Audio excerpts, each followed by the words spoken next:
Ah, yes, there she is. Okay. Hi. Okay. Hi. Oh, Hear we me? lost you for a while. I Yeah. know everything went crazy. This is my grandson Michael, who's Ah, helping me. Fortunately, he was here studying, and so he's Good. gotten me back on. But can you hear me okay now? yes, we very can hear you. good. I need Oh, you good. to have Okay. the camera. Yes, the camera is perfect now. Yes, your grandson knows. Yeah. Thanks to Michael. Okay. Do you have people on this waiting? Or are we just recording today? We are on We are already already. 40 people on. We played 2007.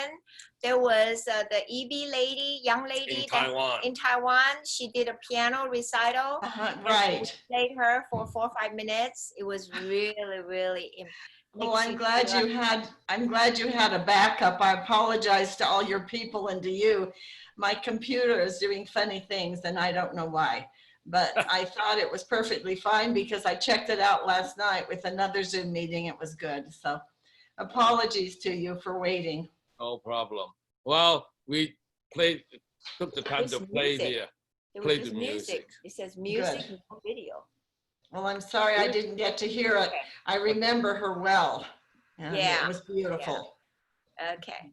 Well, anyway, okay, let's say hi to Lynn Anderson.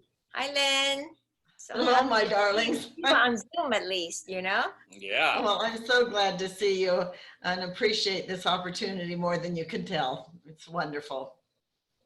Well, when was the last time I saw you? It was back in Provo, I think, Yeah. couple of years ago, right? When I think we saw each other at the last gala that was the casino night. oh, Remember Yes. that? okay, yeah, So that's that was a year ago or 2 years ago, wasn't it? right. Yeah, It'll yeah, be 2 years in October. yeah, Mm-hmm. yeah. Mhm. I hope. Now I understand you had some medical procedure earlier. I hope you're okay. Right? I am. I'm fine. It was just a little tiny cancer lump and it's gone and I'm healthy. So things are good. Okay, good. Glad to hear Perfect. that. Okay, now for all our Audience. worldwide audience, okay? I Yeah. think most of the participants are watching from Asia, Lynn. Mhm. And, Right. Well, I think that I've met some of them. I don't know if you remember, but you had probably in about the year 208, I think, you had a party for your down one and invited me to come. And it was in your hotel in Salt Lake. And so I remember meeting some people then, but I, of course, don't remember their names. But greetings to all of you. yeah, hope they remember you. That's the most important part. Okay. So, Lynn, tell us about EB. What is it, and you know? Well, to start with, it's probably the worst disease that no one knows about. It's a skin disease that's very rare.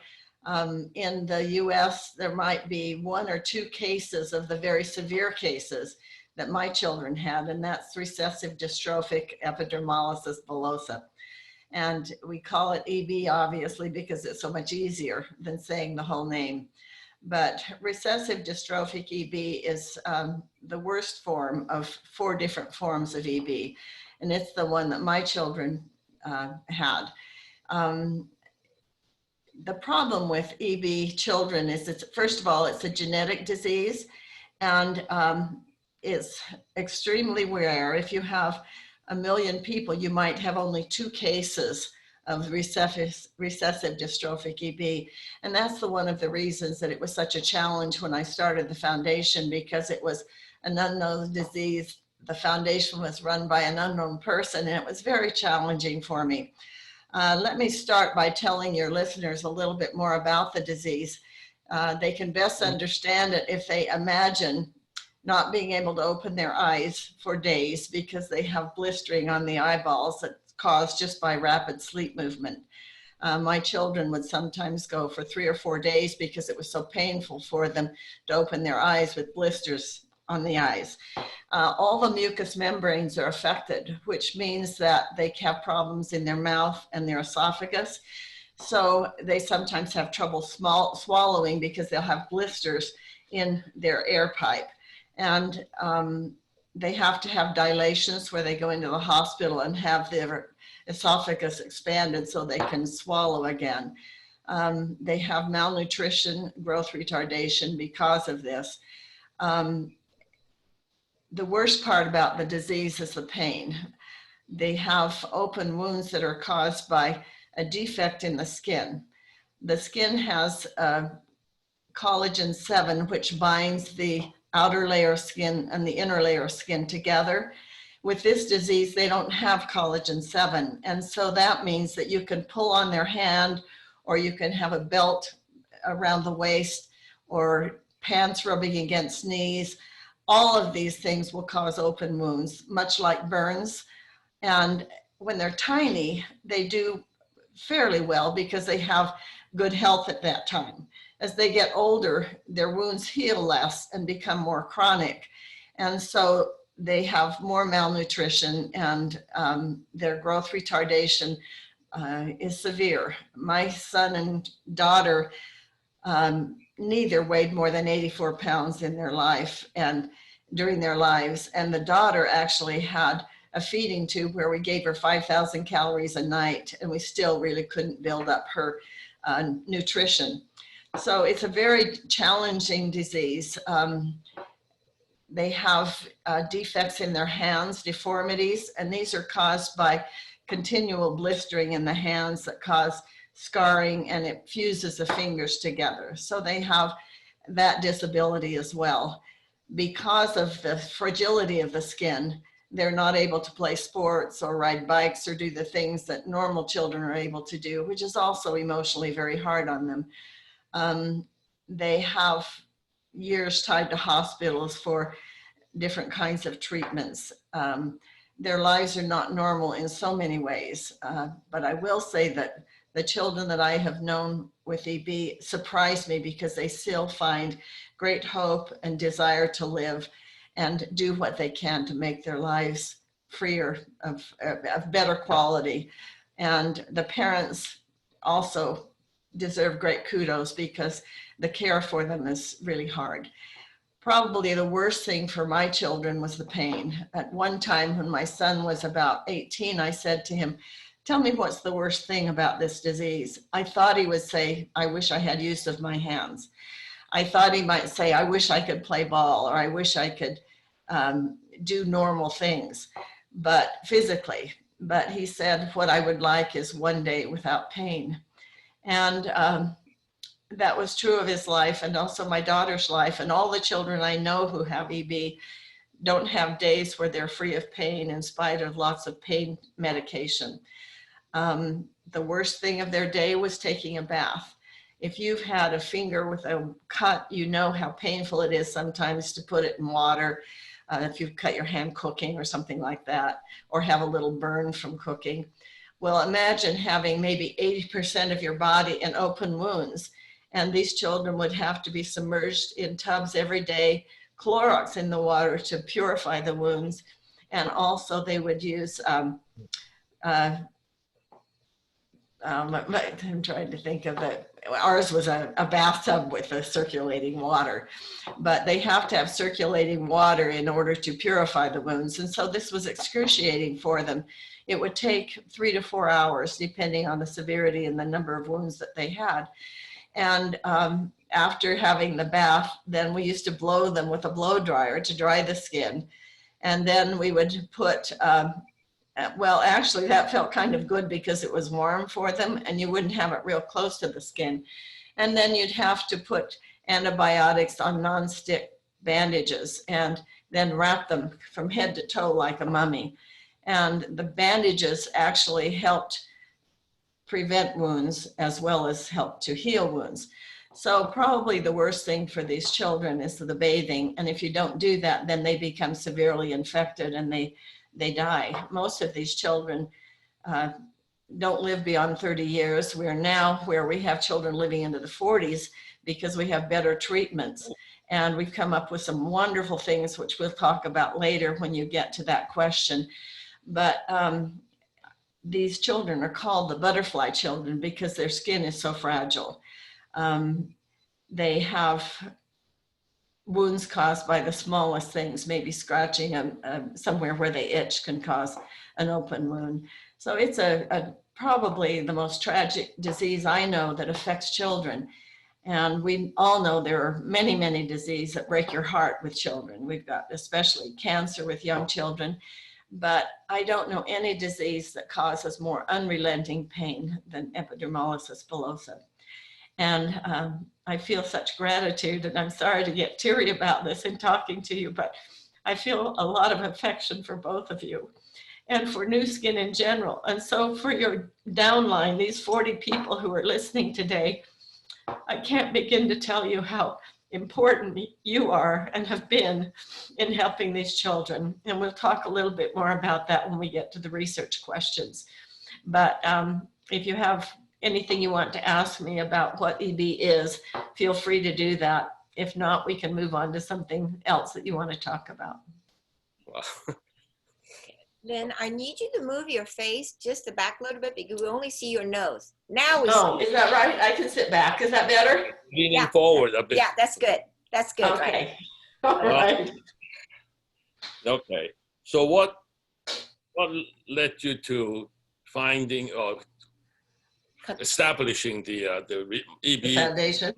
Foundation? Well, of course, my need for my children to get better was one of the reasons. And at the time that they were young, the only doctor in the United States who knew anything about EB or who was specializing in it was a researcher in St. Louis.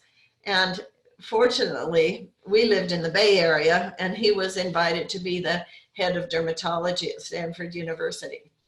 At the time he was young, he had won every research award possible at his age. And so when he came to Stanford at the head of the Department of when he became a chairperson of the Department of Dermatology at Stanford, he decided he was in a position where he could really go after this with gusto. And so he made a list of all the specialties that he thought would have an effect for curing this disease. Then he made a list of the 10 people he could think of who were the best in these specialties and set out to recruit them. And all of them came to Stanford from great universities. And the reason they came was not because they knew much about EB, but because they had such great respect for Jean Bauer, who was this department chairperson.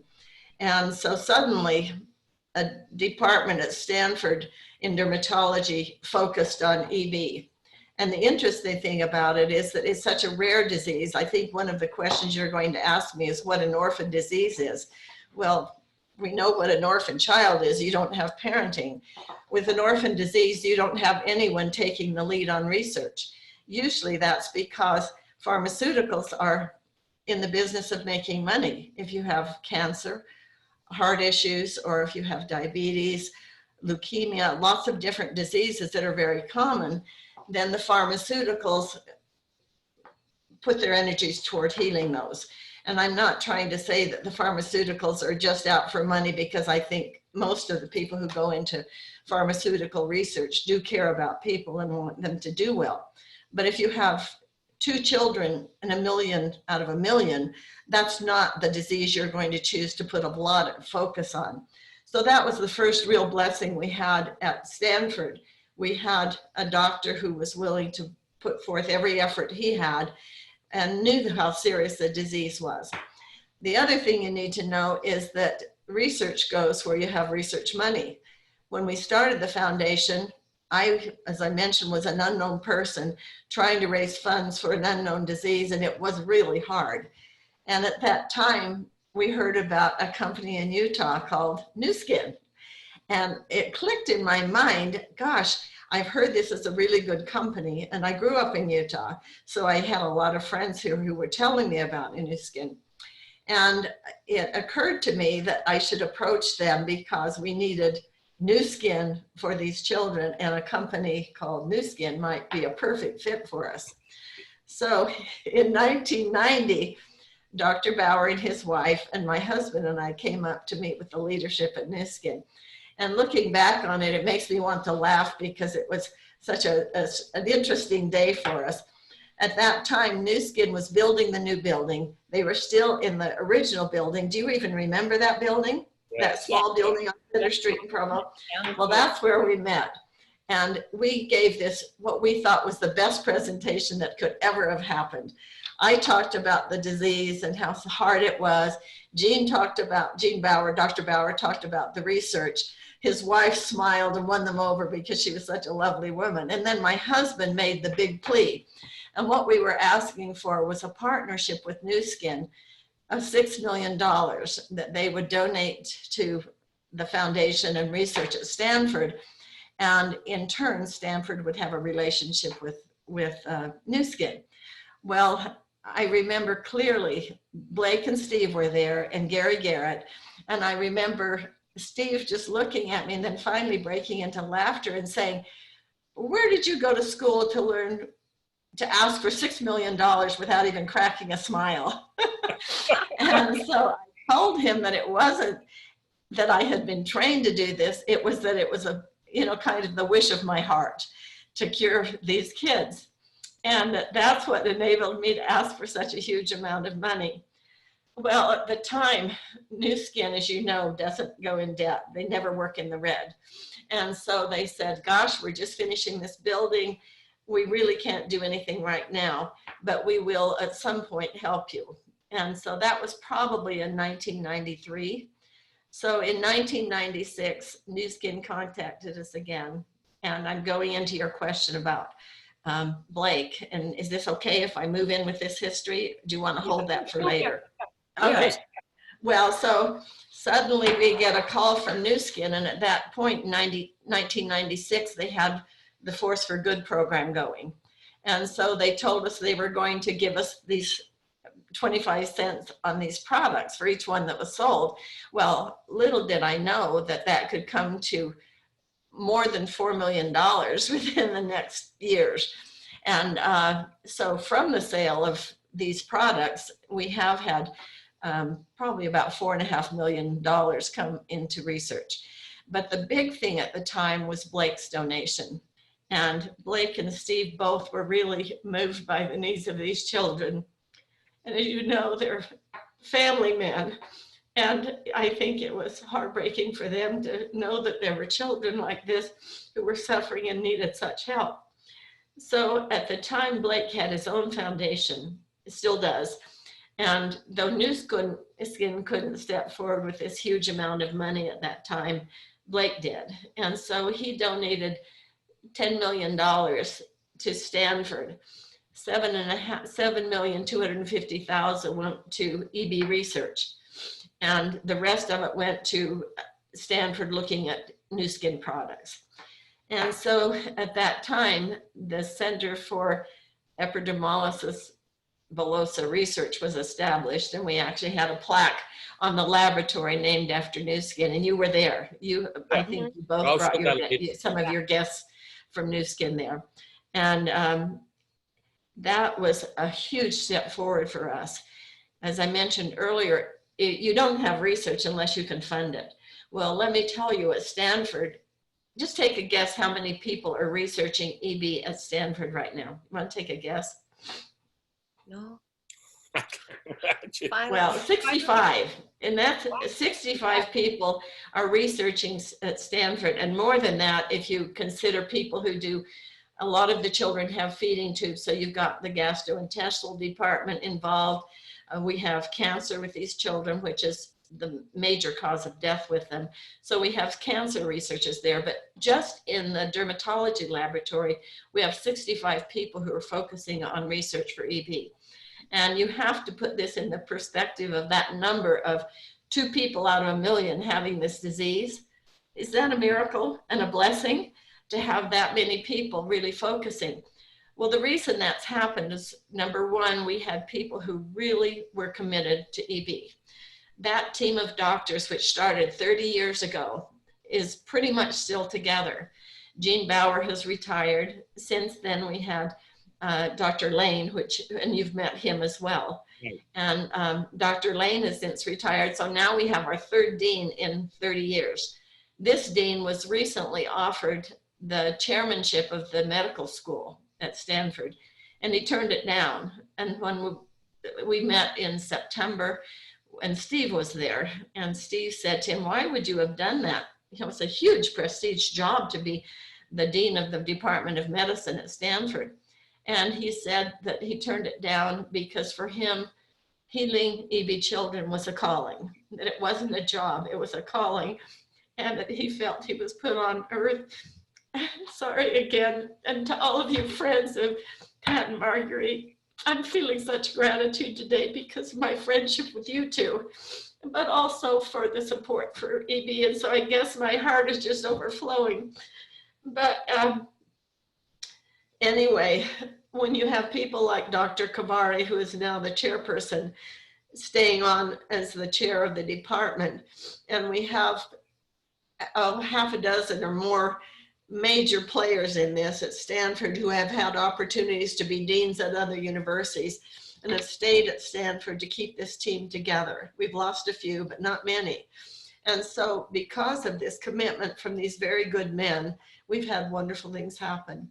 Now, if you think about working on the same project in research for 30 years, can you imagine what that is like? I think about it a lot, and I think of all the baby steps they've gone through, and I've watched them go through and followed during the last 30 years. It's amazing because it's so slow. You know, usually if you're working on something, you want some immediate results, and there were no immediate results. The process, do you want to stop me at any time to go on to something else? Oh, No. Okay. Well, I'm just telling this like a story, but that's fine, Lynn. okay. When we started, first of all, we didn't know what gene was causing the problem. So they had to do, and we've had a lot of DNA testing and different things happening now. So we've come a huge distance in determining problems or genetic problems and what they cause in the last 30 years. Well, at that time, they had to do research to determine what was the cause of the problem and which gene was causing it. So once they discovered what the gene was, then they decided they had to figure out how to correct it. And to do that, they had to clone the gene. They had to actually make it. So with EB children, collagen 7 is the protein they're missing. So they learned how to make collagen 7. Then they had to learn how to deliver it into the children.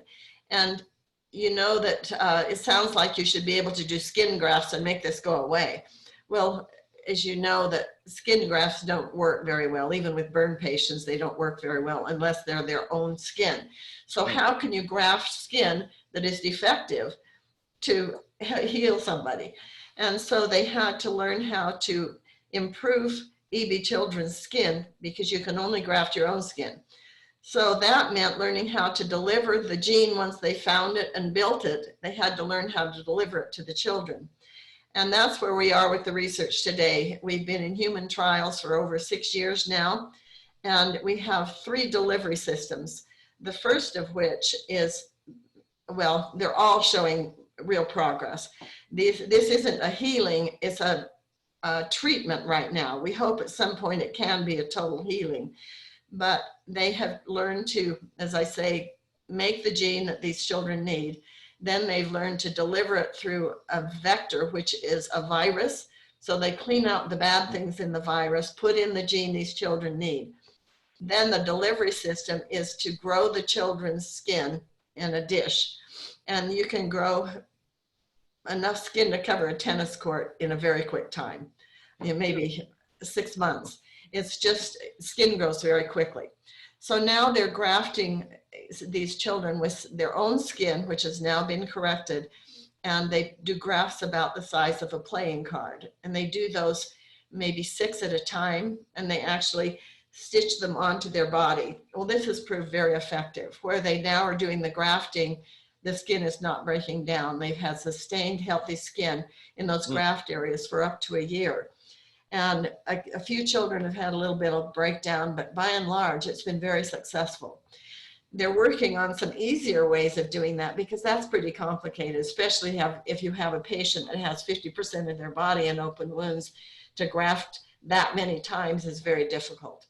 So they've developed a cream now that they are putting on the skin, and the skin is accepting the gene through the cream. The third project they're doing right now is the use of microneedles. And if you think of Velcro, you know, has those little bumps on it. Well, they have the gene in these microneedles and they put it on like Velcro. So it's an injection process. So we have the grafting, the cream, and the injection process, all that we're working on at Stanford. We also have gene therapy, or stem cell therapy that's going on at Stanford. So if you look at the beginnings in 1990, when we first approached Nu Skin, had we not had that initial big donation from Blake, we probably wouldn't, well, there's no question that we wouldn't be where we are today. By having a chunk of money that large, we were able to do good research. And once you publish good research, then other people come on board, particularly the National Institutes of Health, then stepped up to help. So when I look at the research progress, to me, this is a result of dedicated people who like research and are willing to take hundreds of baby steps, disappointments, and step forwards along the way, and spend 30 years of their lives targeting this little pocket of disease. And you have people like Nu Skin and others who have stepped forward to provide the funding. And without the funding, none of this would have happened. So when I think about the blessings of my life, Nu Skin and people like you are a big one, because it gave us the kickstart, the jump start that we needed at that time. And so even though 30 years of research sounds like a long time, major things have happened, and it is a long time. And I think it's going to continue to take time and resources to get us to the point where maybe we can make corrections. Right now, we can determine whether or not a fetus has EB. So I'm hoping the time will come when they can do some kind of a treatment in the womb so that these children are born healthy. And that sounds like a long time away, but the progress that we're making is so much faster today. It's just kind of like light years ahead of where we were 30 years ago. So that's kind of, I've covered the history. You asked me if Blake has continued to contribute. He has, and so is Steve. I don't know if you remember, but I actually was sitting very close to your table the year we auctioned a quilt. Do you remember that? And we had this wonderful man from China who offered to double whatever we raised on the quilt. Well, of course, I wanted this quilt to sell for a ton of money. It was an ordinary quilt. It was just something that someone had made from Fresno, California, and given to us. So I asked if we could have it, you know, at the auction. And so the quilt sold for $20,000 to Blake. And so then that made it $40,000 because of this wonderful Chinese gentleman. Do you remember his name? Yeah. I have it in my files. What is his name? Do you know? CC Shi. Yes, it was CC, right. So anyway, he came up to me after it was auctioned, and I'm just feeling euphoric because we sold this quilt for $40,000 with CC's matching. So he came up and said, do you want to do it again? And I said, oh my gosh, yes, I'll bring a quilt next time. And he said, no, I mean tonight. And so I thought, well, this means I have to ask for the quilt back. Actually, it was Steve who bought the quilt, the first one, I think. So I would go to Steve right then and I say, Steve, can I have the quilt back? We have a chance to auction it again. And he said, yeah, you can have the quilt back, after he just spent $20,000 for it. And so we auctioned it a second time, and CC stepped up a second time, and Blake bought it for $20,000. So we ended up getting $80,000 that night at the gala for this simple quilt from Fresno, California. So that's just an example of how things have happened. I don't know if you remember the convention when they passed a hat, and I think it was the first year that we introduced EB to Nu Skin at the convention. Yeah, and the man from Houston said, let's pass a hat. Well, we earned $20,000 that night just passing the hat around during the convention. And this was in the daytime. We also sold a jacket, an Olympic jacket for $20,000 or $5,000 one night at one of the auctions. So through Force for Good and the auctions, we've also been benefited greatly. And I tell you of those times because they were such fun times. It was kind of this overwhelming feeling of how did this ever happen that we got this much money in this night for a quilt or a jacket or from passing a hat. So my relationship with New Skin has been a lot of fun as well. As a Yeah, we blessing. were very lucky. I think one of it was a trip to Stanford. And so in an auction. and we bet on it. I don't even know how much we did it for, but so we actually have two trips, but we only used one. So we have an outstanding one yet. Is that right? Well, We let me got- just tell you that you two have been my closest friends with New Skin of the distributors. There have been a lot of people who have been nice and who offered to help, but I've felt from the very beginning this friendship with you. And it's partly because I know you better and I know of your children, your sons, and about your life more. And now I'm seeing your beautiful home behind you as well. But I want you to know how grateful I am because I feel we have a wonderful friendship, and I have felt from the very beginning your concern for these children and your support. So I can't thank you enough. And for those of you who are listening, I think Pat and Marjorie are the best, absolutely the best. And I'm extremely grateful, eternally grateful. Oh, Thank well, And Pat wants to show you. yeah, I want to show you this watch. Okay. Yes, Yeah. From I can see it. Stanford, yeah. Yeah, it's part Oh, of yes, the yes. auction. Okay. Right. There's many warm thanks from EB Kids. Oh, yes. Well, I do remember that. And it's, Yeah. I'm glad you have that. Very glad you have it. Got a trip to Stanford. We won the auction Uh-huh. at Stanford. And I think you arranged that trip. I did. Uh-huh. I did arrange I it. wouldn't have done it. Yeah. Mhm. Well, you visited the labs at Stanford. Do you remember? Did you go into the labs? Let me show you. I have a slideshow for that. Okay. Okay. Hold on, everyone. If they some of it, the last one you played, they couldn't see it or something. Well, how come I cannot share screen? Okay, here it is.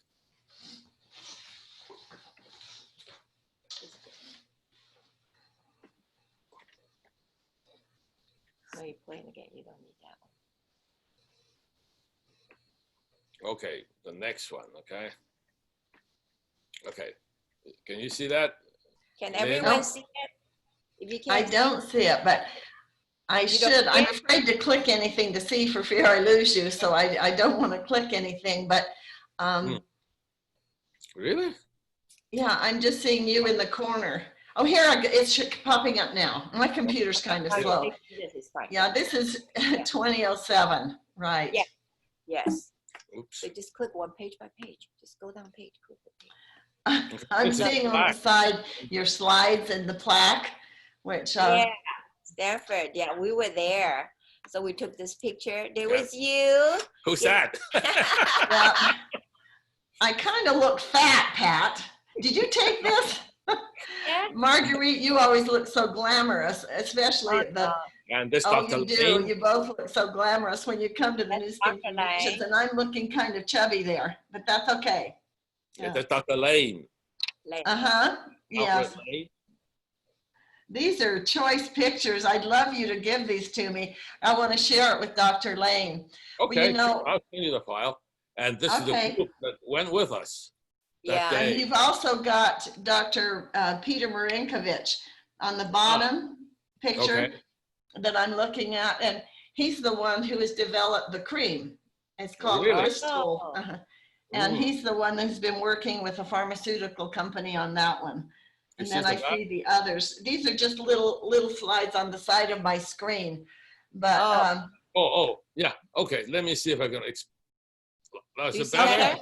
okay. That last person is Pete Marinkovich, and he's one of the ones who's still there, along with Paul Kavari. And Paul, all three of those men were over 6'5". Do you remember how tall they were? Yeah. Yeah. I remember Dr. Lane is very tall. Yeah, And he and broke his leg when he was wearing a cast and was hobbling around. yeah, he actually broke his This- leg and his hip bicycling. And Yeah. so he was bicycling to work when he fell. But those are fun pictures. I'd love to see them. Well, I'm going to show your listeners a couple of pictures if it'll show. I'm going to hold them up. Are we going back to the regular screen now? Not yet, not yet. Okay. Do you have more to show me? Yeah, Do you see it? Do you see it or you can't see it? It'll take probably a minute because, you know, the last one did. I think I need a new computer, you guys. This is causing me trouble lately. But, okay, I'm getting one. Membrane.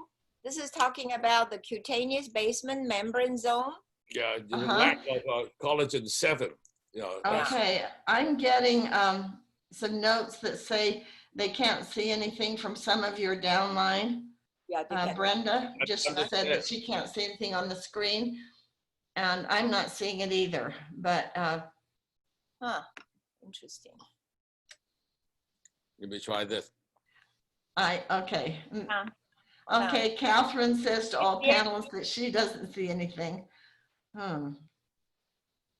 Okay, let me stop share. Oh, I've got you back No, now. we're gonna reshare again. Okay, we're gonna reshare. Okay. Okay, hold on. Who can share? Okay. No, not all Marguerite, while you're pulling it up, one of my favorite things from all of the galas were watching what you wore, because your dresses were always so spectacular, and of course your tux looked good too, Pam. But Thank you. Thank you. Thank you for remembering that. Marguerite's dresses were, you know, really pretty always. So, and what can you do with a man's tux? Not a lot, right? Hey, But you I look got my very money handsome. for it. I can keep Yeah. wearing the same thing. Nobody will know better. Well, no, you don't need, you know, a tux is a tux, but Marguerite always had these glamorous, oh, here we are, right. Yeah. Oh, I'm so glad that you're showing these, because okay. I Go thought back. of pulling You some go things back. up. You see the plaque? There we go. Back. Okay. The next one. Right. That's You. you. Yeah. And Dr. Lane. Dr. Lane. And the man on the right's name is Zurab. And and of course, my husband is in this picture as well. And for your downline people, he passed away 3 years ago from Parkinson's. So I'm missing Jessica him. was there. yeah, Jackie's Maureen's daughter Jessica was there, and the team lead from Hong Kong, Rowena. This is Joanne, I This is think. Joanne. Okay, yeah. No, this is a doctor. I don't. Dr. Marinkovich. Marinkovic. His name is Pete Marinkovich. Mm. Okay. And he's still at Stanford doing great things. And I think we didn't have Dr. Kavari, but he's also wonderful. And Okay. Next we've one. been, This explains. I'm going to hold up a couple of pictures when you finish, but Okay. the slide on the bottom that has the blue, Mhm. that is showing the presence of collagen 7. That Oh. when they were studying in the lab, they were doing this with mice at this time because we weren't ready to do treatments of children yet. And so these were the early mice studies. And then on the other side, they did some tests of human skin, and we were getting response as well with collagen 7 at those times. And so we've come a long way since this time, you know, major improvement. And we also have studies for human trials, 2 more since we started that. So This it's is the good. presentation, yeah, Yeah, this is a presentation. of they the gave. therapeutic approach, RDE. Yeah, the next one. We had a lunch. Oh, we had lunch. You took us out to lunch. Yeah. Oh, Yeah. Ding Chow was there. And my cousin, my outlaw is there. Yeah. Well, that's a beautiful group I'm looking at. They Yeah. are they all involved with New Skin? Yes. Yes. Yes. They all Well, finished. I particularly remember the girl at the top of that last picture. Oh, Yes. Rowena. Yes. Yeah. Yeah, I remember her. And of course you, of course. But very pretty group of women. Yeah. Yeah, and there's a visit to the lab. Yeah. Now, this is Garrett, right? I think that's his name. That's Garrett, and his mom, Lorraine, is standing there with him.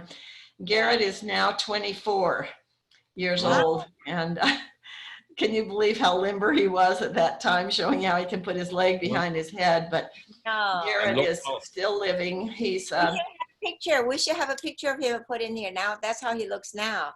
You know. I will send you one. I actually sent one recently to New Skin, and I had a letter from him. So I'll forward that to you, and you can then show it to your downline, because Garrett came to the convention a number of times with me, and he's still doing well. He's become a foodie, and so he's, along with his mother, they've developed some products that they sell in a specialty store. Most of them are flavored olive oils. And so Garrett still has some interesting things going on in his life, and he's still a really cute guy. He looks a lot older. He's lost his teeth, which is something that oftentimes happens with EB children. And so he looks older than he actually is, but he still is living and enthusiastic about life. Cute boy. I didn't realize the EB can affect the inside too, in the throat, and can have blisters. Ooh. Oh yeah, it's every mucous membrane you have, your mouth. It's that's one of the biggest problems. Is is that a cute picture? Oh my gosh! Do send me your slides. I'm going to send that to Garrett and Lorraine. Garrett's parents divorced since you've seen them. And Lorraine is now married to another person who is really good with Garrett. And she's working at Stanford, and she commutes when she works. She works at the Stanford Clinic, where they treat EB kids. And she does all of the making of appointments and coordinating treatment there. But right now, of course, they're all working from home. Right. That's a nice picture. I remember them too. Yeah, that's our upline. Our upline. Our upline. Grandfather. I do remember them. Yes. Well, I liked it when we had. Gary. There's Gary. Well, don't we all look younger? My goodness, except I have the same hairdo. Do you think I need a change now? Yeah, I like it. Well, you didn't change at all. You have the same. It's what my hair does. I keep wanting it long like yours, but it doesn't work for me very well. Mine is shorter now. Oh my gosh, that's a wonderful picture. I do want to have that one, so please send it. Okay. Yeah, I'll send you these slides. Yeah, that's the last slide. Okay, that'll be great. You want to share yours? Well, I'm just going to show, I want to introduce my children that have EB. Okay. Can you see this one? Yes. Oh. Okay, this is my son Chuck, who was an amazing person, and he's filmed right now in Higher. Could you see him now? Lower. A little bit lower. Yes, yeah, that's good. Right there. Okay. Well, he was a co-host on a radio station, and when he was 16 years old, he played a game show, and that was on Friday nights, and he was so funny that the host of the game show invited him to come and be on it when he was 16 as a guest. And it was such a success that he did it for 6 years until the host moved to daytime, and he then went off. But Chuck was a remarkable person. He's one of my true heroes, because he made his life good. He loved everybody, and he had friends at the Oakland airport, so he could sit in the control tower, and they would let him come in and watch the planes come in. Every time the blimp was in town, the Goodyear blimp, he would ride the blimp. He had friends in restaurants in San Francisco. He would just get on BART and go adventuring and make all these friends. So Chuck was really a remarkable person. It was, he had a lot of pain, but it didn't slow him down as far as finding adventures in life and doing good things with his life. He died when he was 27. And this is Christine, my youngest, and she was the sweetest little thing. Can you see her? No, higher. Move it higher. Yes, yeah. Right there. Right there. Okay. Well, Christine died when she was 14, and she died of heart failure. Chuck died of skin cancer. And if you think of um, these are the two main causes of death with EB children. With Chuck, he had a wound. When you have open wounds that you've had for a long time, they become cancerous with squamous cell cancer, but you can't see the cancer to look at it because the wounds have a lot of scabbing and so on. And so he died of cancer. And Christine, if you hold these children close, their hearts are just beating so fast, and it's because they have so many additional problems that result from EB that it taxes the heart. And so Christine just died of a heart attack. And it was actually not even a heart attack. It was kind of a congenital thing. They couldn't find a vein to give her some medication that she needed. And so they gave her too much and her heart couldn't take it. So she died younger than is normal. But I also want to show your guests who haven't ever seen EB wounds. Can you see this? Ooh. Oh, yeah, okay. This is actually, I got it upside down, I think. Let's see. No, that's right. This is Christine, my daughter's back, which shows you how thin the skin is and how quickly it can break down. I mean, she's had wounds all over her back, and some of them where it's red have healed, and others that are still really red are in the healing process. But she and Chuck both had 75 to 80% of their body in wounds like that when they died. And I have to tell you that both of them reached a point where life was so hard they didn't want to live anymore. And I've always felt that God kind of heard them and took them when they reached this point, because they both died very quickly after they reached the point where they didn't want to, it was too hard for them to live. So my kids were courageous and good and loving and sweet and very, very brave in dealing with the disease, but it was tough. And it is for all these EB children. So for those of you who are the 40 friends of Pat and Marguerite who are watching, it's hard to see pictures like that because it so offends our senses of sadness in seeing them. But I want you to focus on the good that's happening and the way we're moving forward so that this will come to an end sometime.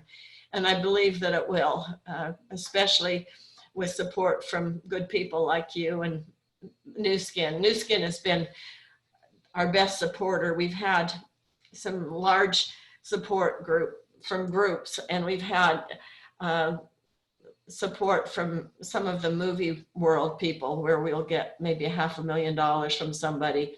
But as far as long-term support, Stanford has donated more than $12 million now total to EB research. And I can't stress enough how important it was in those beginning times when we were struggling to find funding of any kind. And you know, the first year that I started the foundation, I made $20,000 and I worked really hard. And it's really hard. But once we got some success behind us and we started getting publications in medical journals, it opened up a world that I hadn't known before. So when I look back on the history of fundraising, New Skin opened that door for us because they provided the seed money we needed to make some quick progress to bring in other funding. So when I think about New Skin, I just can't tell you how grateful I am and how much I love those of you that I know and appreciate your caring for these children and your efforts to bring about good things for them. Well, the good thing is we can still be part of this help to the research, okay, through this, right? Right. Marine mud. So guys, Yeah. you know, promote the marine mud. It's a good product and it's going to help a good cause, okay? And well, I don't know, what can I say? After hearing your story, Lynn, it's so moving. It's, especially now we have our own kids and our Grandkids. grandkids. You know, it really is hard to see kids suffer like that. You know, ugh. Well, it is one of the worst diseases. There's no question about it. But if we focus on the good that has happened since 1990, 19, you know, we have to focus on all those good things that are happening and believe in the promise of a day when these kids won't suffer so much. And all of you are helping make that happen. Incidentally, I really like Glacial Marine Mud. I think it's a great product. And I used it for a long time. It's, you know, not just because it's designated for EB, but because I really like the product. And It's a good it's a very good yes. product. It Yes. Yes. Uh-huh. Yes. Well, when new ones come out, you know, they get, you know, kind of a lot of attention, a lot of sales. But Glacial Marine Mud has been with us for a long time, and it's a successful product that does well. So every time I use it, I think of 25 cents in that bottle that's going, and how many bottles are helping EB kids. It's wonderful. I know. It is amazing. Yeah. Do you have any other questions? I have my question list here, but I assume we're probably at the end of the time you've allocated. Oh, no, we have, it could go on. Unlimited. Unlimited. Oh, okay. Oh, you want okay, what other questions would you like to know about? I haven't done these in, oh my gosh, I just lost you. No, we see you. We I see you. We see you. No problem. Okay. Well, I'm not seeing you, but I'm trying to get you back. You see yourself? Nope, but I will. But we see you. Yeah, you still Voice with is us. good. Okay, well, I'll keep participating until I find you again with my relic computer. Okay. This is so crazy. Okay. I may have to call my grandson back if I can't find you, but go ahead and ask me questions. If you can see me, I'll just continue talking so we don't waste your group's time. Okay. Anybody has any questions they want to ask, they can type in the questions in our Q&A or chat. Yeah. And then, let's see what the chat would. I know in the beginning, a lot of people couldn't see the slides, so there was an issue. What did you do? So I can't move it now. Because you have to. Okay. 2 fingers. Okay. So yes, the note I see here is that you are so brave. You are so brave. And then Yes, and then I guess somebody went and checked. EB research is wonderful at Stanford, and there are 55 people. 65, I thought. 65. I don't know. 50 doesn't matter. As long more, 65 would be better, right? We need more. Yeah. So, somebody was asking the spelling of the disease. So earlier we will play again the little video we had for this Chinese girl that was EB. You know, we'll play it again, and then we can see. Right? Oh, somebody has a question now. Hold on a second. Somebody has a question. Q&A. Hold on. The question is there any way a pregnant mom aware of this issue at the time of pregnancy? That's the question. Yes, they can determine whether the child has EB during her pregnancy. In fact, they were able to do that when I was pregnant with Christine. Our son Chuck was my oldest child, and then we had one healthy son. At that time, we learned that our chances of having a repeat of EB were 1 in 4 with each pregnancy. So we decided to adopt children, and we adopted 2 girls. And then I had a surprise pregnancy, which was Christine, and unfortunately she also had the disease. But at that time, I could have found through amniocentesis whether she had EB, but I didn't do it because I knew I couldn't abort, so I just waited to find out. And I actually had great pregnancies and enjoyed the pregnancy, but of course was heartbroken to learn that she had that ahead of her when she was born. But that is something that parents can find out right now and have been able to for a long time through amniocentesis. Mm. Wow. Okay. All right. Any other questions? Let me see. That's it. That was the only question. Oh, Oh, another there. one. Are there any product in Nu Skin that can relieve any of the issues with EB? Uh, Actually, Not I yet. think that the creams, just a second, I'm still not seeing you, but oh, there you are, I've got you back. Okay. The creams are beneficial just because they are beneficial for everyone, but there's no single product from Nu Skin which is particularly helpful for EB kids. Most of the time, their bandages cover the wounds, and we use Bactroban, which is a topical antibiotic. They use that with nonstick dressings, and then they also use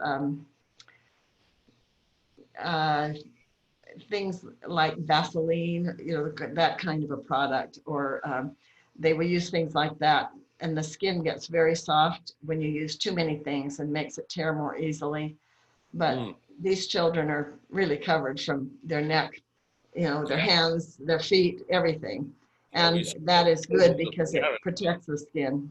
Yeah, I remember that every night when you remove the bandage, the skin just tear up. We used to, we would try and soak the children. When I bathed my children, I would soak them in water in the bathtub first because it would loosen the bandages. Then I would take the bandages off, clean the tub, put them back in a clean tub with the Clorox mixed with the water. And that way it was sanitary for them. But I never just took off a bandage without soaking it, because if I did, you usually took off skin where it would dry and stick to the bandages.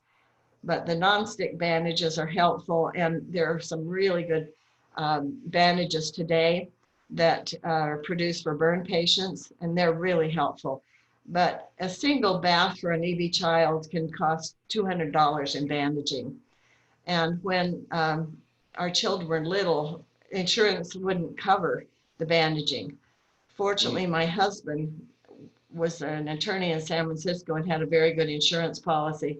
And so we got a little more help, but there were lots and lots of families who were low-income families and really couldn't afford treatment.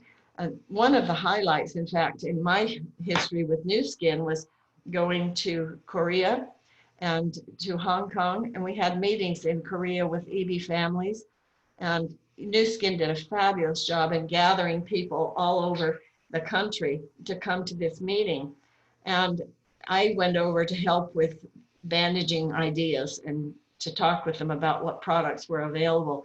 Well, when I got there, I learned that a lot of these people had never seen another EB child or met another EB family. And it was partly because of the culture where they kept the children in their homes a lot. And when I looked at the bandage materials, the typical gauze that you use when you have a wound, that thin kind that you can see the holes through, they were using that kind of gauze. And so it would just stick onto the wounds, and they would try and soak it off. But there was a person that Nu Skin brought to these meetings who was very helpful in providing, once they knew what to use, she stepped forward and they got some government help to provide good bandages for these EB children. But that was a real highlight for me to meet with the people in Korea. And then we had the convention in Hong Kong, which was fun too, because I'd never been to Hong Kong before. And I went to China on a trip and then met Nu Skin in Hong Kong. And went to Australia with Nu Skin to talk about the research that was going on at Stanford. So I've met a lot of Nu Skin distributors in around the world at these different conventions, and it's just one more way that Nu Skin has helped EB families in a major way. Yeah. Wow. Wow. I'm glad we can. I know. Nu Skin did that. Yeah, we're glad. We're glad that Nu Skin, Oh. I'm glad that you took the initiative to talk to Nu Skin And then that, Blake and Steve, they were very kind. They're very kind people. So I'm glad they took your cause, and then they actually did more than what we did. We were only talking about the smut thing, but that was a biggie. That was a biggie, believe me. But I think that the Force for Good, and of course, we're not the only charity that Force for Good helps.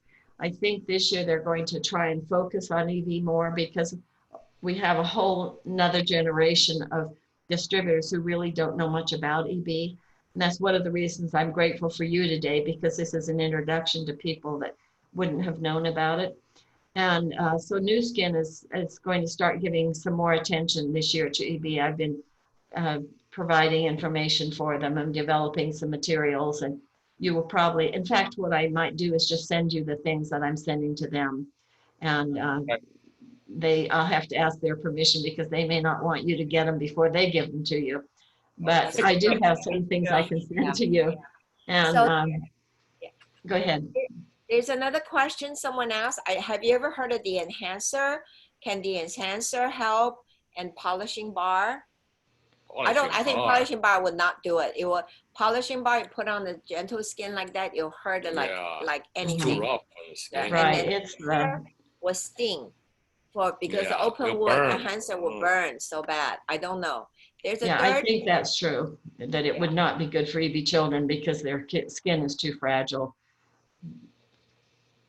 Okay, there's somebody named Galaxy 10. This is Nancy Pilar. My friend whose grandson has EB has had a transplant of bone marrow. Is that part of Stanford research? I asked a question about the products. My friend is on the Zoom. Oh, so somebody. Oh, good. Yes. Oh my gosh, I wish I could meet this person and learn how, if she wants to respond on how the bone marrow transplant went, that would be great. I know they're doing that at, I think it's Dr. Tomar at the University of Minneapolis, I think is the one that's behind this. They've been doing this for a number of years, and I think that they've gotten very good at what they're doing. I haven't followed that enough to know that there are some people who have had good success with it. In the initial beginnings, when they were doing the bone marrow transplant, I think there were some children who didn't survive it, but I think they're preserving the lives of these kids now. And I think that it has been helpful. None of the EB children that I know have done that, but I have read about, in fact, I was online the other night reading a little bit about it, and Pete Marinkovich was speaking at a convention, and this doctor from Minneapolis was also speaking about this at the same convention. And so Dr. Marinkovich from Stanford made reference to it. But that's something I want to learn more about. And as I say, I don't know anyone personally who has had that treatment, but I do think they've had some positive success from it. Wow.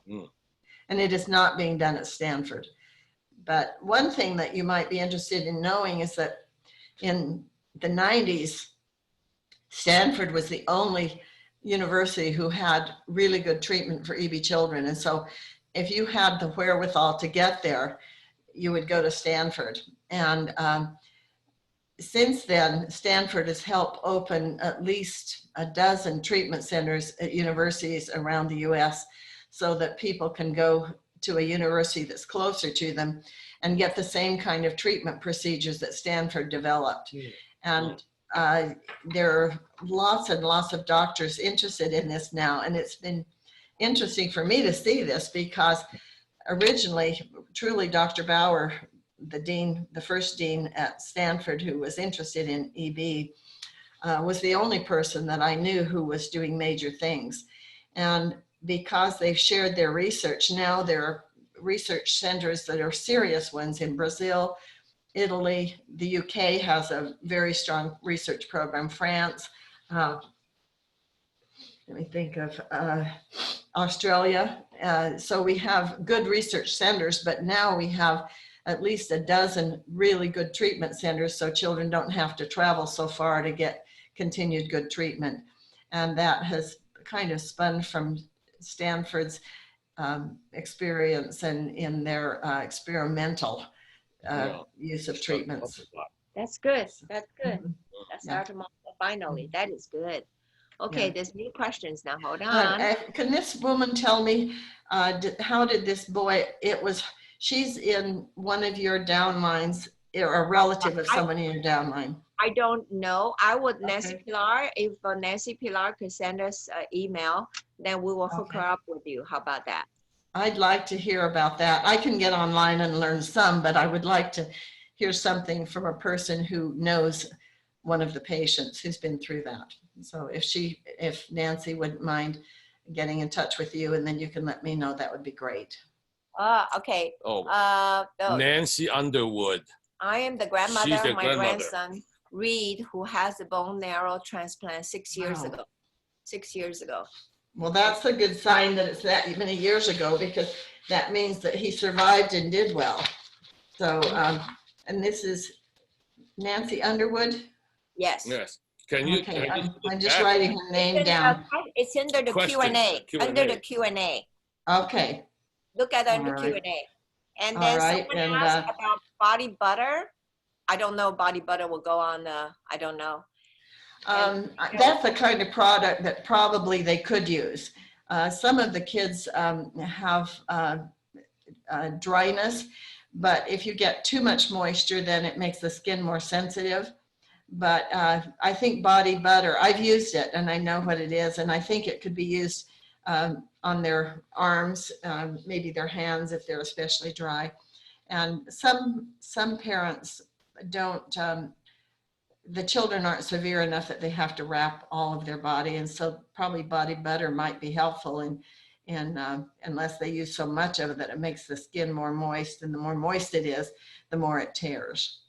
So Aquaphor is something that they use on the nonstick bandages. That's, you know what Aquaphor is probably just from drugstore use, but it's a kind of a gel that's light, and if you want to put a bandage over a wound and you don't need an antibiotic, Aquaphor would be put on the nonstick bandage before it goes onto the skin. So that's a product that is good. So they do need moisturizers, and I'm thinking body butter might be helpful for areas of the skin that don't have wounds, open wounds. You could use it and have positive effects from it, I think.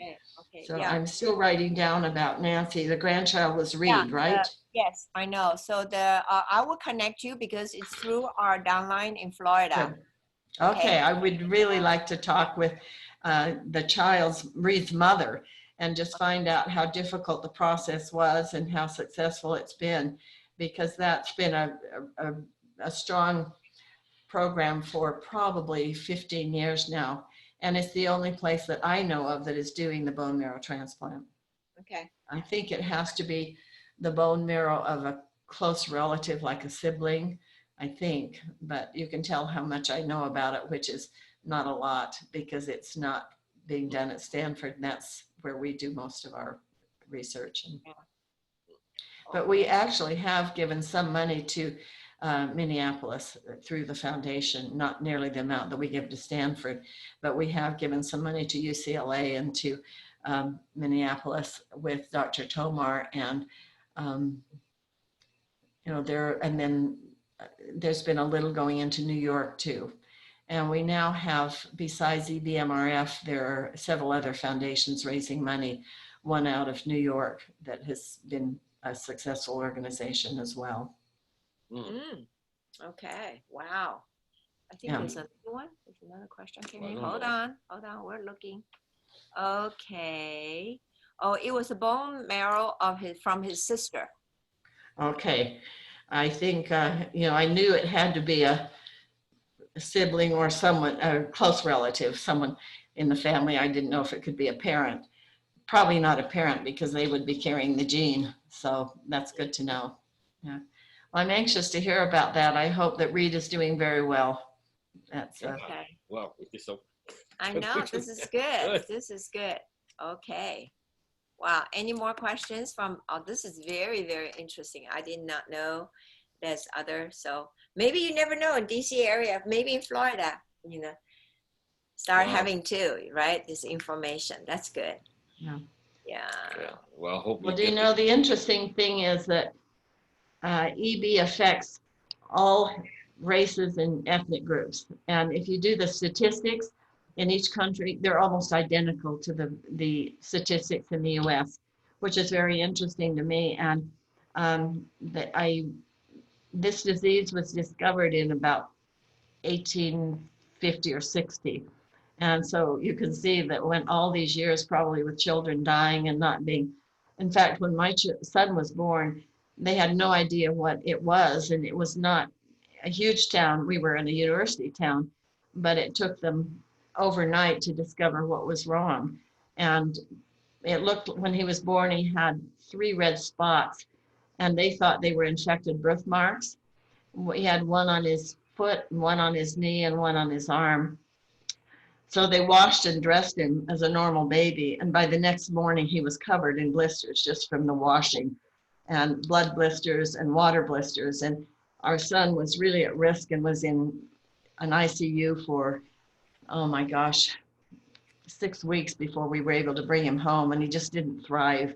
He was in an isolated room. We couldn't hold him. And so it was, even in 1961, it wasn't something that people immediately knew what it was. And I think that occurs in many areas of the US today. If you're in a remote area and have a baby in a small hospital, they probably wouldn't identify it immediately. And the initial treatment to an EB child is pretty critical in keeping the wounds, the skin safe from extreme blistering. So our son was really at risk for 2 or 3 months before we felt that he was really going to live. And with the daughter, of course, we knew immediately what it was. And when we moved to California, excuse my hay fever, when we moved to California from our undergraduate school, it was the first time I had met a doctor, and it was at UC Med Center in Berkeley, in San Francisco, who had actually seen the disease before. And he was 6 months old at that time. Yeah, so Nancy Underwood is asking for contact. So we gave her our contact, and we'll connect you with her. Okay, that's good. You can give her any of my information. I don't mind. You can give her my email, phone, whatever. I'm really anxious to talk to you. Downline's downline anyway. Yeah. So anyway, she yeah. can, Yeah, perfect. Good. Wow. This is such a good, there's another question on this side now. Comments. They said that what about, has any of them ever tried a Pharmanex product like the R Square, the U-Span? No, not that I know of. Well, I don't know. Yes, this is genetic. I don't know if this it's not something that, it came later in life. Yeah. Mm-hmm. Yeah, that has to do with the gene. So I was curious about that young lady in Taiwan that did the piano recital. Right. How is she doing right now? I do not. She had postings up to 2 years ago. Yeah. I checked it out. Oh, yeah. Did you? Do you have her posting information still? Yeah, we can send it to you. We can send it. I'd like to follow up on her as well. My guess is that she's still living and perhaps doing well. And one thing that maybe your listeners would like to know is that with recessive dystrophic EB, which is the one that we are focusing on with our research, and the other forms are EB simplex, which is something that is so mild that people don't even know they have it until they maybe go in the army and are wearing boots or something and find that they get foot blisters. Then we have a form called EB junctional, and this is so severe that the children usually don't live beyond 2 or 3 weeks. And it's a really awful. But as far as long-term suffering, our recessive dystrophic EB is the one where they have it very severely and live a long time. There is one called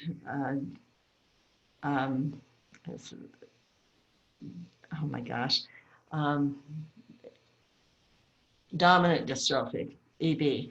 And that one is not as severe. This one is severe because it comes from two parents. You have each parent carrying this defective gene. And so when they come together, then they have a child with recessive dystrophic EB. If you have junctional or dominant dystrophic or simplex, that can be from one parent. And I think that other than the junctional, it's a lot milder. But the treatment for recessive dystrophic is that we're using now with this gene delivery. It can be applicable to any disease because if you have a defective gene, now you know how to give it to the, give the correction to the child or the adult. And so even though I'm talking about EB only here today, the research that Stanford and other universities are doing is going to make a world of difference in the lives of many people eventually, because you can use this procedure to deliver any needed gene to patients with some other disease. One time you were in California talking to a lady about EB, and then she started to cry. I know. Because her baby had, I think her daughter had the same thing, but a much milder case, like what was simplex. And she was talking about the mud, and then what the mud can help with this EB Foundation research, and the woman started crying. So, and she thought to herself, wow, I must have told a very moving story. Yeah, well, it is a tearjerker. There's no question. As you can see, my children have been gone for a long time now, but I feel kind of a parenthood to every EB child that I meet or know. And that's why I'm so interested in Reed, because I know what their lives are like. And if you know one EB child, then you pretty much, especially if it's your own, you know what the lives are like of these other children. And it's, I see you with tears today, it's very moving. And so I feel a kind of a kinship with any EB family that I hear about, just because I know it's hard. And we'll connect you up with a grandma, okay? Yeah. Okay, I'd like to talk with Nancy, and I'm hoping that this Reed is doing well. So it's been 6 years. It's had a good effect, that's for sure. And I want to find out how much improved. Yeah. That is great. Okay. Yeah, today we thought we'd just do a half an hour, 40 minutes. It's already over. Hour and a half. Hour and a half right now. Gee, thank you so much. Well, you two know how much I love and appreciate you. As I say, of all the EB distributors I've met, and there are many, you're the two that have kind of pulled my heartstrings the most, because I have felt your long-term support, and I've also felt your sincere caring for these EB children. So I thank you, and I thank those who are listening today for staying on this long and being willing to learn about EB. And we appreciate everything you sell that helps these kids, and wish you happiness and wealth and health during this, especially during COVID. This is a good idea to do it this way today. And I'm really, in fact, we wouldn't have had, I wouldn't have had the opportunity to connect with your friends in the downline if you hadn't done this. And it's been a pleasure for me. And you will always have my gratitude and appreciation. Yeah. Well, thank you very much, Lynn. Yeah. And I gotta let some of these guys go to bed because it's past midnight. Okay. Oh my gosh. I think what we should do is we will replay that music one. Good. I'd like to hear it.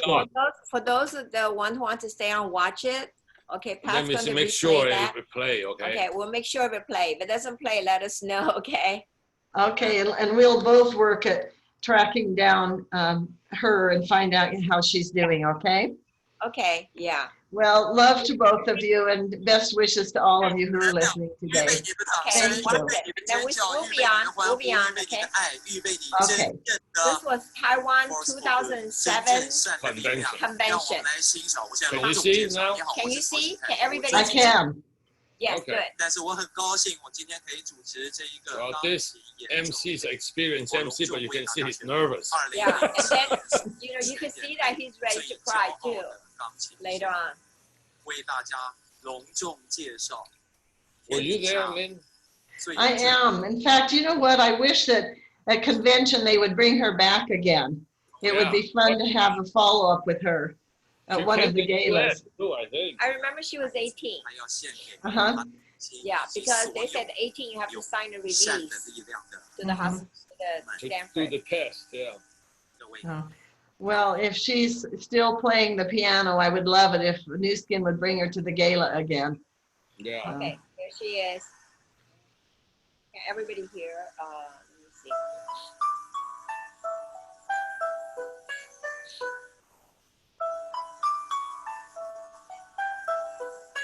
You look at her hands, Lynn.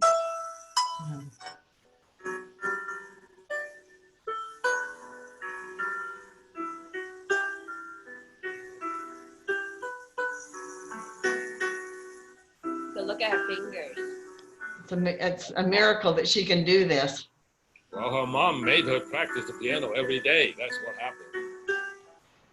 Well, it probably has preserved her hands and keeping the fingers from joining together because of the exercise and separating while she plays. And the song of this piece is called The Lost Children. No, the child who lost her way. Yeah.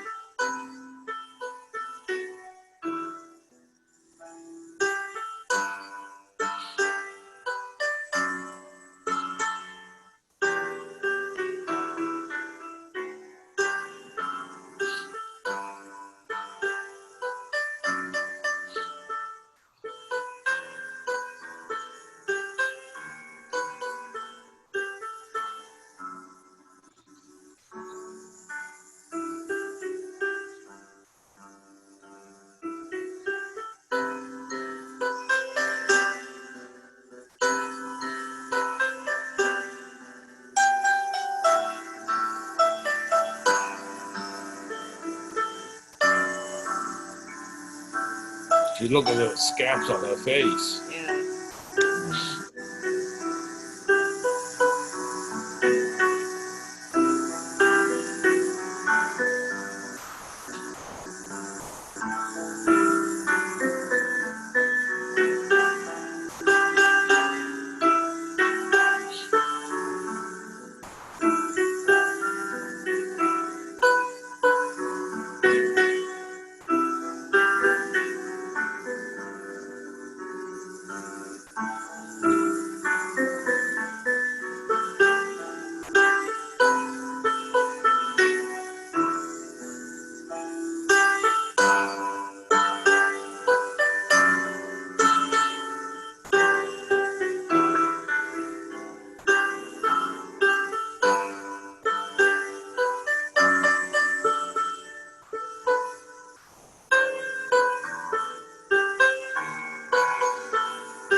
Oh, that was beautiful. How sweet. What was the name of it again? the name of the song. Oh, it's Lost Child, or the child who lost her way or his way. 如行人， Okay. You 记 see, 得你们的 person 承 people, 诺， just See, remember recognize- 用你 your 们最大的力量， promises. 发挥 Use 善 the 的力 greatest 量 force,，做对的 force 事 for 情， good, 用最 do 好的 the 成 right 分 thing, 做最好的产品， use 去 the best 帮助 product 最 to 多的 help 人。 everyone in the world. 非 That 常， was a special day. 我很荣幸成为你钢琴演奏会的主持 I'm， 谢谢 very 你给我这个 honored 机 to 会， be 谢谢。 The MC. the MC for 全 you. 场再一次， Please give her another applause. And then she wants to say something. 谢谢大家， She wants to thank everyone. 谢谢大家愿意 Thank 听我的 everyone. 弹钢琴 Thank everyone who wants to listen to me. 没想到你们掌声那么大 I 声 didn't know I don't play very well, but I'm so glad that you gave me such a big applause.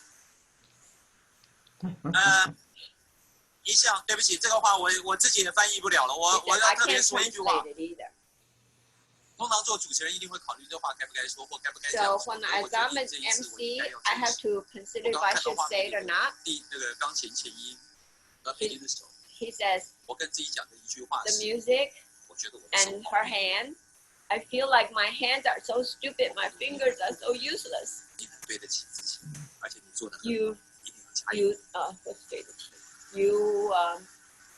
you what's the translation? 我们那边有 What do you say? 有一份礼，对得起。特别 Cindy 要代表我们今天现场 Good 荣 job. 幸 Yeah. 有一份礼物要送给你们 She wants to give him a gift from New Skin.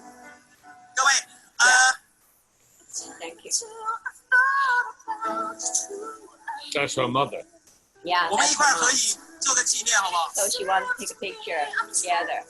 That was Sandy. Sandy told us 请 over 记得 there. 今天如新台湾15周年的年会上， I remember 刘 New 佩 Skin 琦 50做了一 years. 次非凡的表演，再一次给他掌声。 We did a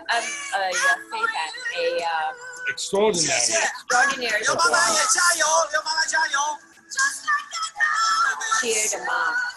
Oh, she's a sweetheart. 好，绅士， That's true. Cindy 回到座位，也谢谢你们，谢谢。 Thank you. Yeah. Okay.